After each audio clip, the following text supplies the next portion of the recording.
नमस्कार पेंशन धारकों, आप सभी का स्वागत है एक बार फिर से इस चैनल पर।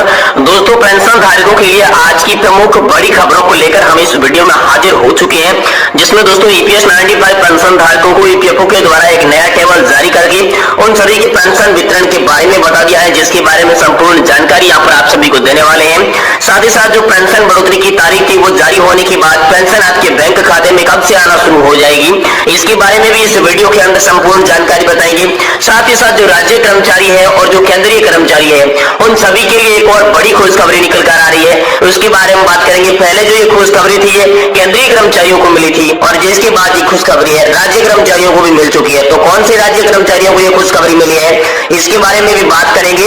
इसलिए दोस्तों आपसे निवेदन है कि अगर आप पेंशन धारक है, ईपीएस 95 पेंशन धारक है, राज्य कर्मचारी या फिर सरकारी कर्मचारी है, तो दोस्तों आपसे निवेदन रहेगा कि आज की इस वीडियो को आप लास्ट तक देखें, जिससे मैं आपको दोस्तों इस वीडियो के अंदर पूरी जानकारी पेंशन से रिलेटेड जितनी भी आज की प्रमुख बड़ी खबरें हैं, आप सभी के लिए क्या खुशखबरी है, क्या निर्णय, क्या फैसले आप सभी के लिए हुए हैं, इसके बारे में एक एक करके पूरी जानकारी विस्तार से बताऊंगा।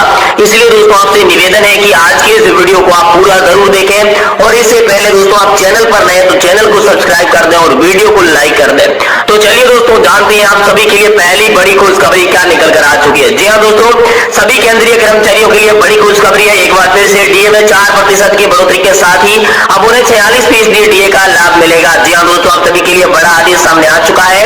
पेंशनर्स का डीआर और डीए यहाँ पर कर्मचारियों का जो डीए है दोस्तों उसमें 4% की बढ़ोतरी की गई है। एआईसीपीआई इंडेक्स आंकड़ों में वृद्धि के कारण ये बढ़ोतरी हुई है और इसमें पेंशन बजट की जो खास सूचना है वो भी जारी कर दी जा चुकी है।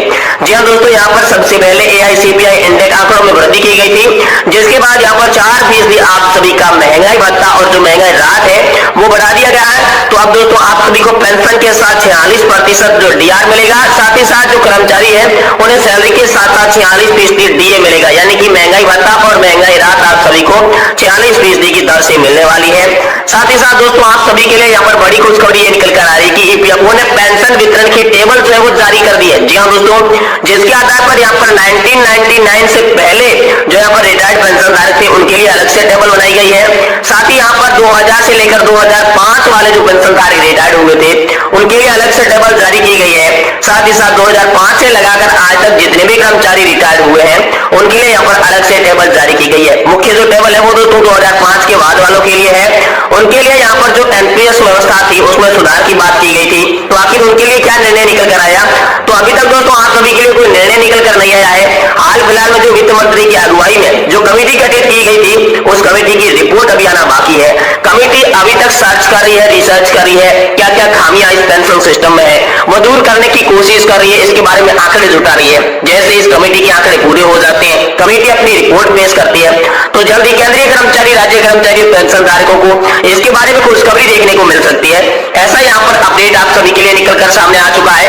साथ ही साथ दोस्तों आप सभी के लिए यहाँ पर बड़ी खबर यह है कि 2024 के चुनाव से पहले आप सभी के लिए ओपीएस का मुद्दा बड़ा बन चुका है। जी हाँ दोस्तों, पेंशन धारकों के लिए यहाँ पर पुरानी पेंशन का मुद्दा बड़ा बन चुका है। इस मुद्दे को लेकर लगातार अलग डिबेट में अंदर बात चल रही है, संसद के अंदर बात चल रही है। अलग अलग टीवी चैनल्स जो है, टीवी शोज जो है वो ये लगातार पुरानी पेंशन का मुद्दा उठा रहे हैं। लेकिन जो दिल्ली में इतना बड़ा प्रदर्शन हुआ उस प्रदर्शन के अंदर कोई भी यहाँ पर जो मीडिया के कर्मी है वो नहीं आए थे।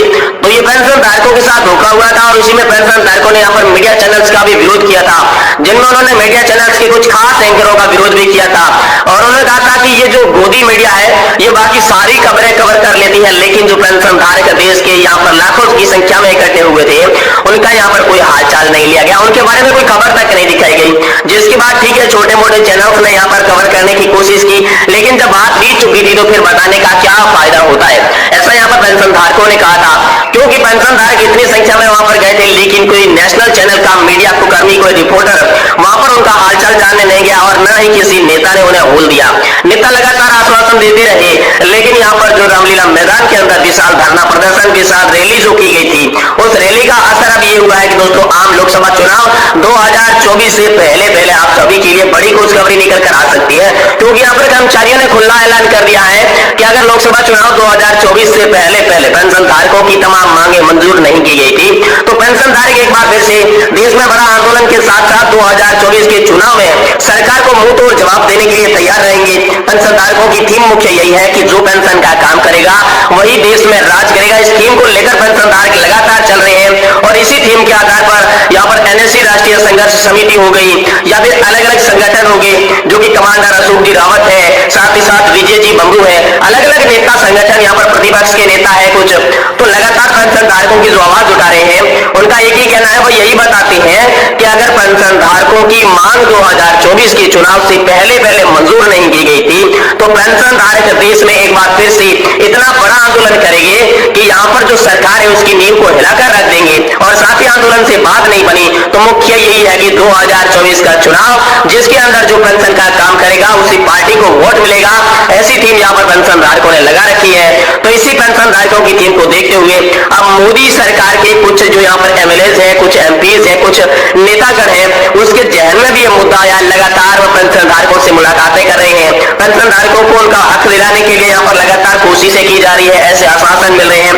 तो दोस्तों आप सभी के लिए जो पहले की मोदी सरकार ये साफ मना करती आई है कि ओपीएस का मुद्दा बिल्कुल नहीं चलेगा, ओपीएस देश की अर्थव्यवस्था को खोखला कर देगी, हम ओपीएस नहीं लागू करेंगे, ये साफ बात थी। ऐसा पहले यहाँ पर बीजेपी के अनेक नेताओं ने कहा था, लेकिन अब वही नेता वोट के लालच में दोस्तों लगातार अब यही करते दिख रहे हैं कि पेंशन धारकों के पास जा रहे हैं, पेंशन धारकों की बातें सुन रहे हैं, उन्हें आश्वासन दे रहे हैं कि अब यहाँ पर आपकी मांगे मंजूर होने वाली है।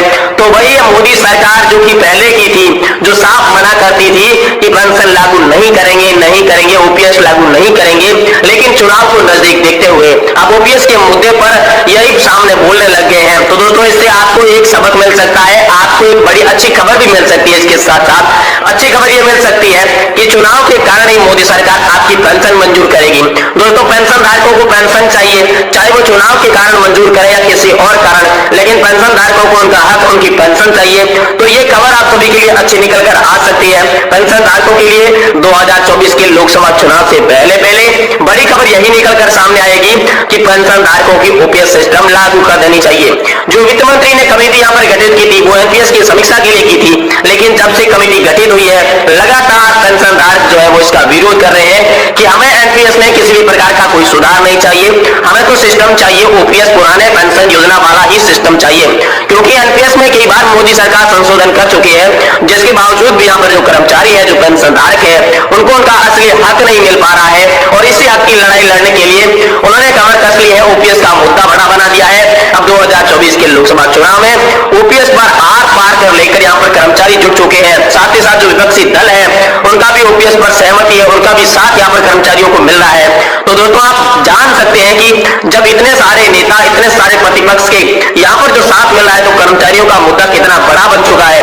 अब जल्दी से जल्दी आपको इसके बारे में खुशखबरी देखने को मिल सकती है, लेकिन हाल फिलहाल में जो मोदी सरकार है उसने ऐसा कोई आदेश जारी नहीं किया है। जैसे ही आप सभी की पुरानी पेंशन योजना को लेकर या फिर नई पेंशन योजना के अंदर जो आपकी पेंशन बढ़ोतरी की बात चल रही थी, उस पेंशन योजना की बढ़ोतरी को लेकर या फिर जो 15,000 रुपए की सैलरी लिमिट खत्म कर दी गई थी और जिसकी बात कर दिया गया था कि एक्चुअल